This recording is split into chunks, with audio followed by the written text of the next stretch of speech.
हमारे रामायण काव्य की रचना कैसे हुई और कहाँ से रामायण की रचना हुई, उनके बारे में आज हम कथा, राम भगवान की कथा है। यह रामायण कहाँ से शुरू हुआ, उसके बारे में हम आज बताएंगे सभी भक्तगणों को।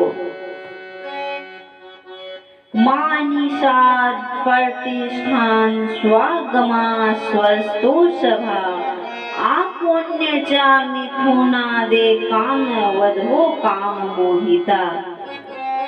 वाल्मीकि जी, महर्षि वाल्मीकि जी के मुख से निकला यह पहला श्लोक है जो रामायण की रचना ब्रह्मांड में हुआ और इस कलयुग में भी उनकी गाथा, जब तक सूरज चांद रहेगा तब तक उनकी गाथा गाई जाएगी। यह श्लोक से हमारे महाकाव्य पवित्र धार्मिक ग्रंथ रामायण की नींव रखी। एक प्रकार से यही श्लोक जब वाल्मीकि जी एक बार नदी के किनारे बैठे प्रकृति के विचित्र दृश्य देखकर कल्पना के सागर में डूबे हुए थे, उसी समय उन्होंने लंबी चोंच वाले चुटकीले पंछियों की एक टोली को अपने ही संसार में मग्न देखा। इसके बाद ही एक कौवे पंछियों का जोड़ा बैठा आपस में किलोल कर रहा था। वह दोनों पति पत्नी लगते थे। क्या आनंद आ रहा था उन्हें। कौवे का पति चोंच से चोंच लड़ा रहा था कि उसी समय किसी शिकारी ने अपना तीर उसके शरीर में मार दिया।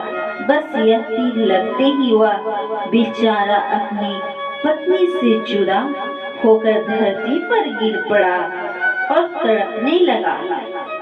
अपने पति को इस प्रकार तड़पते देखकर कौवे बेचारी रोने लगी।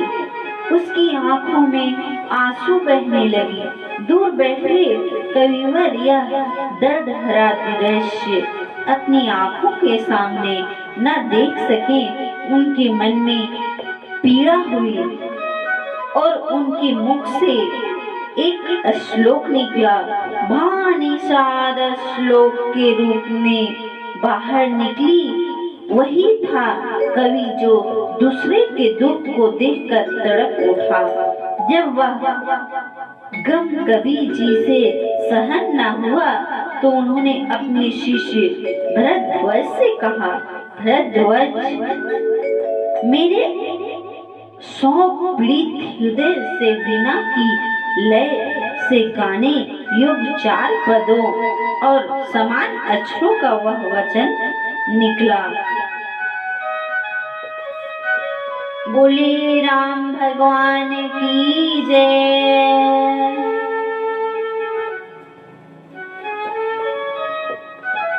मुझे आशा है मेरा यह वचन आने वाला समय में अत्यंत लोकप्रिय होगा। जैसे ही वाल्मीकि जी ने यह श्लोक भरद्वाज को सुनाया तो उन्होंने एक ही बार में उसे याद कर लिया।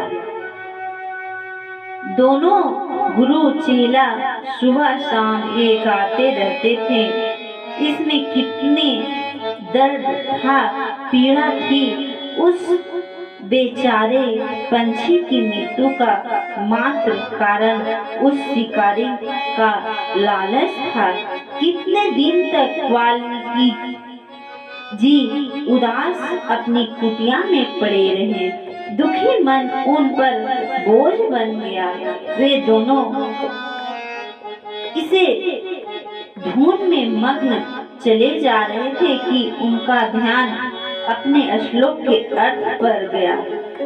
फिर सोचने लगे कि मैंने निषाद को व्यर्थ में इतना कठोर श्राप दिया, फिर उन्हें जी की उन्हें जी की बहुत आग आ गई। इस बार उन्होंने नारद जी से पूछा था, हे देवर्षि, मुझे किसी से ऐसे पुरुष का नाम बतलाइए जो सारे गुण अपने में रखता हो, सुंदर हो, वीर हो, धर्म सही हो, सत्यवादी हो, वह अपनी प्रकार का अकेला ही गुण पुरुष हो। महर्षि, जैसे ही अपने कल्पना का यह पुरुष इस संसार में नहीं मिल सकता, किंतु फिर भी आपकी यह आशा पूरी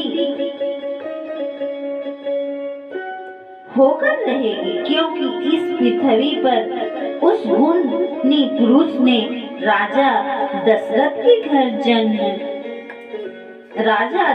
के घर राम के रूप में जन्म ले लिया है, जिससे उसमें वे सारे गुण हैं जो आप चाहते हैं।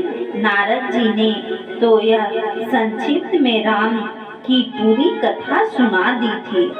यही कथा मानी 7 श्लोक का दूसरा अर्थ बनकर उनकी आंखों के सामने नाचने लगी, जो इसका दूसरा अर्थ यही था, हे माधव, रामचंद्र तू अनेक वर्ष तक राज करेगा।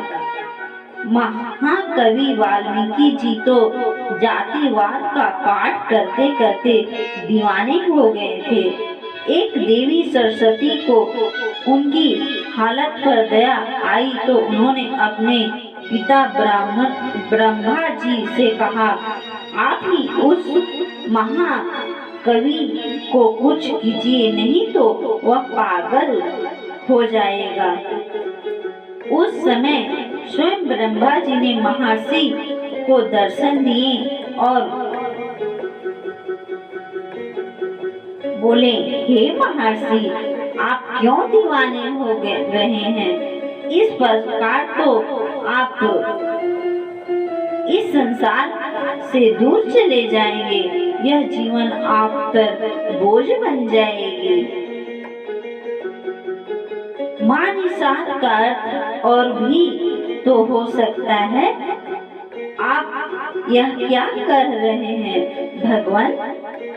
हाँ महर्षि, आप इस बुद्धि को भगवान रामचंद्र जी के चरित्र का वर्णन करने में लगाएं तो इसमें आपकी आत्मा को शांति मिलेगी और आप उस कौवे की मृत्यु का दुख भी भूल जाएंगे।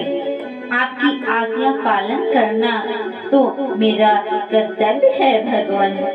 ब्रह्मा जी के आगे अपना सिर झुकाकर उन्होंने दोनों हाथ जोड़ दिए। ब्रह्मा जी के आशीर्वाद लेकर वाल्मीकि जी ने अपने शिष्य भरद्वाज की सहायता से इस महाग्रंथ रामायण की रचना की, जो उन्होंने 24,000 श्लोक में पूर्ण की थी।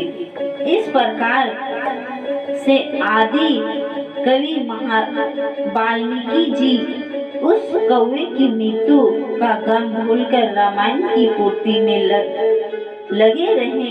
कल्पना कीजिए कि इस 24,000 श्लोक को पूर्ण करने में कितना समय लगा। माने 7 से आरंभ होकर हमारी यह रामायण राम, लक्ष्मण और सीता जी के चरित्र में हो जाती है। उससे जन्म लेता है महापंडित रावण, जो संसार भर का महाबली होते हुए भी एक ऐसी भूल करता है जिससे सारे ज्ञान का सर्वनाश कर देता है। जो महापंडित होते हुए भी आज घृणा का पात्र बना। उसी रामायण की कथा वाल्मीकि जी ने यूं सुनाई। बोली विष्णु भगवान की जय।